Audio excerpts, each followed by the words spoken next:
Hello students, welcome to English online. तो आज हम देखेंगे ऑल और होल को। The common mistake students make they mix them up. वे इनको मिक्सअप कर देते हैं और उनको समझ में नहीं आता कब ऑल का यूज करना है और कब होल का यूज करना है, क्योंकि इन दोनों का मीनिंग एक जैसा ही लगता है। लेकिन आज हम इस वीडियो में समझेंगे कि कहाँ पर ऑल यूज करते हैं और कहाँ पर होल यूज करते हैं। तो सबसे पहले इस चीज को समझें, जो वर्ड ऑर्डर है वो डिफरेंट होता है ऑल और होल का। कैसे? जो ऑल है उसके बाद हम द लगाते हैं, जो आर्टिकल लगाते हैं वो ऑल के बाद लगाते हैं और उसके बाद नाउन का यूज होता है।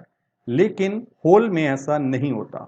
हम जो आर्टिकल है द वो पहले लगाते हैं और होल बाद में लगता है और उसके बाद हम नाउन लगाते हैं। और सेकंड थिंग, जो ऑल है सिंगुलर और प्लूरल दोनों नाउन्स के साथ यूज होता है, लेकिन जो होल है वो हम सिंगुलर नाउन के साथ यूज करते हैं। तो होल हम यूज करते हैं सिंगुलर नाउन के साथ और ऑल यूज हो सकता है सिंगुलर और प्लूरल दोनों नाउन्स के साथ यूज हो सकता है। अब हम इनके मीनिंग को समझते हैं। पहले आप एक बात को समझें, जैसे कि मेरे पास 3-4 एप्पल पड़े थे और मैं आपको बोलूं आई have eaten all the apples, मतलब मैंने सारे के सारे एप्पल्स को खा लिया है। लेकिन अगर मेरे सामने एक ही एप्पल पड़ा था और मैं कहूं I have eaten the whole apple, तो दोनों में क्या डिफरेंस हुआ कि जब एक से ज्यादा चीजें थी, प्लूरल थी, तो तब मैंने कहा मैंने सारे के सारे एप्पल को खा लिया है, मतलब मैंने सब एप्पल्स को खा लिया है। लेकिन होल का मीनिंग है एक ही एप्पल था, एक ही चीज थी और उसको मैंने पूरा खा लिया। जब हम एक चीज के लिए बात करते हैं, एक चीज पूरी, तो उसके लिए हम होल का यूज करते हैं। लेकिन अगर एक से ज्यादा चीजें हैं तो उनके लिए हम ऑल का यूज करते हैं। अब इसी बात को हम एग्जाम्पल से समझते हैं। I have read all the books, इस सेंटेंस का मीनिंग है कि मैंने सारी की सारी बुक्स पढ़ ली हैं, मतलब 100% ऑफ मैनी बुक्स, काफी सारी किताबें थी लेकिन मैंने सारी की सारी पढ़ ली हैं। और इसके बाद आप नोटिस करें कि ऑल के बाद मैंने आर्टिकल का द का यूज किया है। अब इसी तरह हम दूसरे सेंटेंस को देखते हैं। I have read the whole book, मैंने पूरी की पूरी किताब को पढ़ लिया है, मतलब एक बुक थी, एक बुक को मैंने पूरा पढ़ लिया है। 100% ऑफ वन बुक, यहां पर काफी सारी किताबें थी, उन सबको मैंने पढ़ लिया, तो मैंने ऑल का यूज किया, ऑल द। लेकिन यहाँ पे एक ही बुक थी और उसको मैंने पूरा पढ़ लिया, तो किसका यूज किया यहाँ पर? The whole. अब हम नेक्स्ट एग्जांपल को देखते हैं। All the students are present, सारे के सारे स्टूडेंट्स प्रेजेंट हैं, मतलब 100% स्टूडेंट्स क्लास में प्रेजेंट हैं, तो हमने यहाँ पे किसका यूज किया?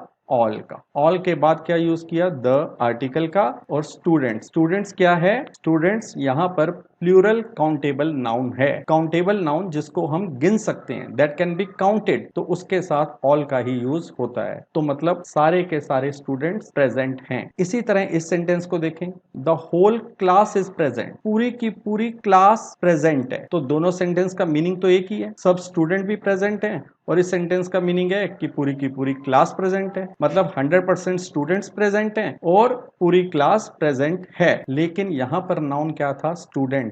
लेकिन इस सेंटेंस में हमने यूज किया क्लास, कलेक्टिव नाउन का यूज किया। सब स्टूडेंट्स को मिलाकर क्या बनती है? एक क्लास। तो एक क्लास पूरी की पूरी प्रेजेंट। तो जब हम एक चीज की बात करते हैं पूरी की, पूरे एक पैकेज की तरह, एक यूनिट की तरह, तो हम होल का यूज करते हैं। और जब हमने स्टूडेंट्स की बात की जिनको हम काउंट कर सकते हैं, बहुत सारे स्टूडेंट्स हैं, प्लूरल हैं, काउंटेबल हैं, उसके साथ हमने ऑल का यूज किया। अब हम नेक्स्ट एग्जांपल को देखते हैं। अब इसके मीनिंग को ध्यान से समझें। The child cried all the time, इसका मीनिंग क्या है? कि जो चाइल्ड था वो क्राई करता रहा हर समय, मतलब हर समय का मतलब है कि कभी चुप कर जाता होगा, फिर कभी रोने लगता होगा, फिर जरा सा चुप करता होगा, फिर रोने लग जाता होगा, तो हमने सेंटेंस को यूज किया the child cried all the time. लेकिन अगर इस सेंटेंस को देखें, the child cried the whole time, जो बच्चा था वो पूरा टाइम रोता रहा, मतलब कोई 1 घंटे का पीरियड होगा, 2 घंटे का पीरियड होगा, वो बच्चा उस समय रोता रहा, during that period non stop वो रोता रहा।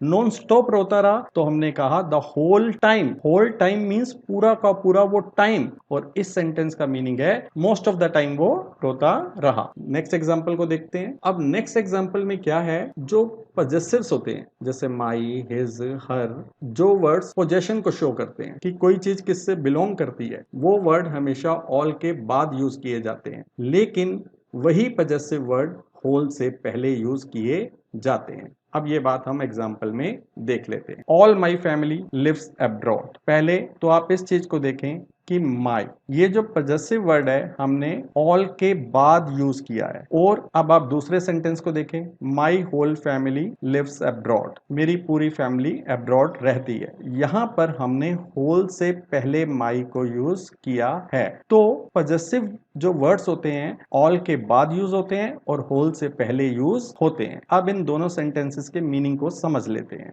All my family lives abroad मतलब मेरी फैमिली अब्रॉड रहती है।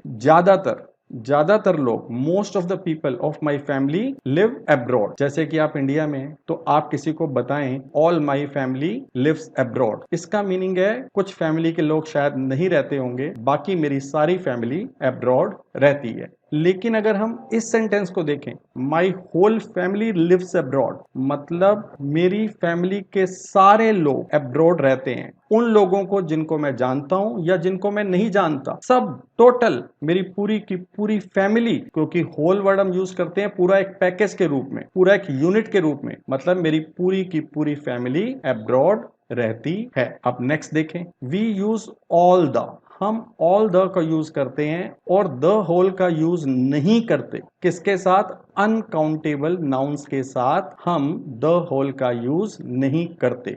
Uncountable noun that can not be counted, जिसको हम काउंट नहीं कर सकते हैं, अगर ऐसे नाउन हो तो उनके साथ हम द होल यूज नहीं करते। अनकाउंटेबल नाउन कौन से होते हैं? जैसे कि नॉलेज, वाटर, मनी, ये सब अनकाउंटेबल नाउन्स हैं। अब हम एग्जाम्पल को देखते हैं। She was given all the advice she needed, उसे दी गई वो सारी एडवाइस जो उसको जरूरत थी। हम ये सेंटेंस नहीं बोल सकते she was given the whole advice, ये तो बोलने में भी ऑड सा लगेगा, और वैसे भी मैंने आपको बताया कि जो द होल है हम अनकाउंटेबल नाउन के साथ यूज नहीं करते। तो यहां पर इसलिए हमने यूज किया ऑल द एडवाइस। तो स्टूडेंट्स, मैं उम्मीद करता हूं कि आपके सारे डाउट्स क्लियर हो गए होंगे। ऑल और होल